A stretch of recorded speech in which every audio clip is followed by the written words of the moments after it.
So the shocks have arrived for the rear suspension. They are 2 inches longer than the originals at about 15 inches. That's going to offset the height difference that the new seat frame is because it's higher. The old seat frame came straight off this bolt and went back, so it's about 2 inches higher, so 2-inch higher shock. So when it's all said and done, it will be mounting up roughly around there. I have to get, they got kind of scratched up in shipping, which I'm a little disappointed about. I have an email to the company, hopefully they're gonna send me another pair that aren't scratched. But for now, I'll be able to mock up the triangle and get everything welded so at least the bike can be rolling again. So I spent the better part of last night cutting the rear triangles and getting them welded in place and then cleaning them up a little bit and drilling the holes. This is what I was able to come up with. They mount really nicely onto the rear subframe and the welds turned out pretty good, which I'm happy about because this is the only part where the welds will be visible. There's going to be paint over this, so they're still going to kind of disappear, but at least there's not a ton of splatter and stuff, which is great. So now I'm going to mount up this shock on this side to see how everything fits and how it rides with my weight, or how it feels with my weight. At least I'm not going to take it for a ride. So I am happy with how they are. They are a little bit soft, but I think that's fine for now until I'm actually able to get it out and ride it. I'm gonna leave it as it is. I can do a little bit more preload if I need to stiffen up the rear end, but I think it's fine. There is air. These are air shocks, so I can put some more air in there as well. I got to read up on the process for doing all that. I think they're charged with nitrogen right now, but for now they're fine. The next steps I need to do is clean up all the welds on this subframe, and then where this is pinched, I need to round this off so it looks good and stuff, and then clean up some of the welds up here. This is just a tack weld on this side. They are fully welded on the inside on each side, but probably gonna fully weld this side too, just so it looks nice, and clean it up and then get it painted. So let me get the seat on real quick just so you can kind of get an idea. The tank is off at the powder coater, so I don't have it, so you can't get a full understanding of how it's going to look, but you can at least see how the top of the shocks will look with the tank, or with the seat, I mean.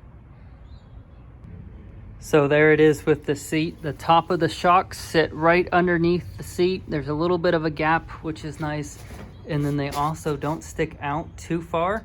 So if I have a passenger, their legs aren't going to be resting up against the shocks, which they shouldn't, because the pegs, the rear passenger pegs are right there. I don't know if I'm going to repurpose that for the mufflers when I get those or not. We'll have to see.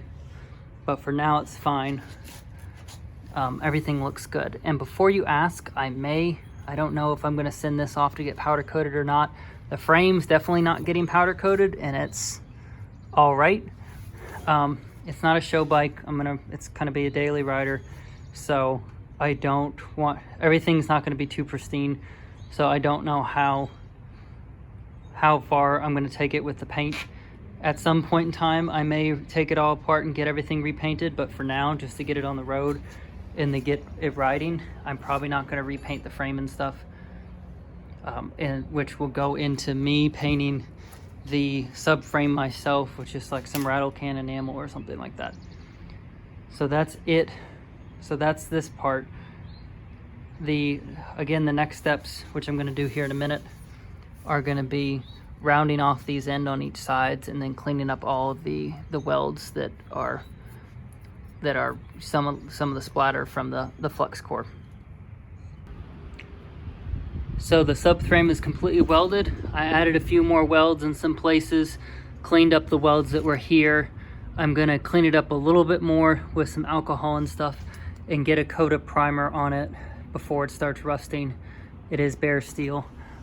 I also just rounded off the ends where the pinches were just to make it look a little cleaner. They were interfering a little bit with the welds on the frame, the main frame there. So I'm not gonna waste your time with showing you how I'm gonna paint this. It's pretty standard, just primer and paint. And the next time you see it, it'll be on the bike painted. So the subframe is painted and installed. I need to add a couple more washers just because I got more washers. But this is essentially the final install for the subframe. I have started mocking up how the fender is going to attach, and I'll show that in another video. But essentially, the rear fender is going to attach with those two bolts, as well as these two bolts, which I've welded to kind of make studs right here. So you'll see how that works in another video. But for now, I'm going to move on to the handlebars to show you that setup. So the handlebars got a little more complicated than I wanted them to be, but it kind of ended up having to be like that. I'm going to put a picture up now of what they originally looked like and how I wanted them to look. So the big part that changed all this was adding this brake reservoir to the handlebars. Instead of originally it was right here with a big automotive style reservoir and everything. I'll put up a picture to show you what it used to look like. And it ran from a cable from the handle here down to the lever in the master cylinder, and then hydraulically down to the front brake. After playing around with it, having the handle installed, it just wasn't as strong as I wanted it to be. Not even riding the bike, it just didn't feel strong. It just didn't. I could almost move the brakes, the front brakes, by hand.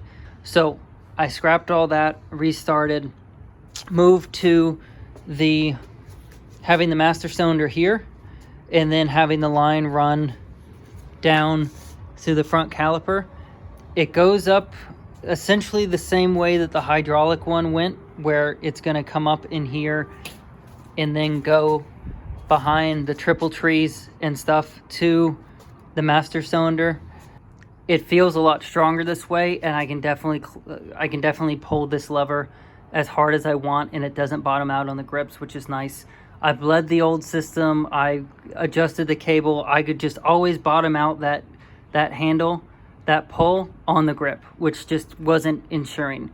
So I'm not going to do it now because there's no front brake or no front wheel on, but I still have about an inch of play, and then it's like I could squeeze with all my might and not even get it close.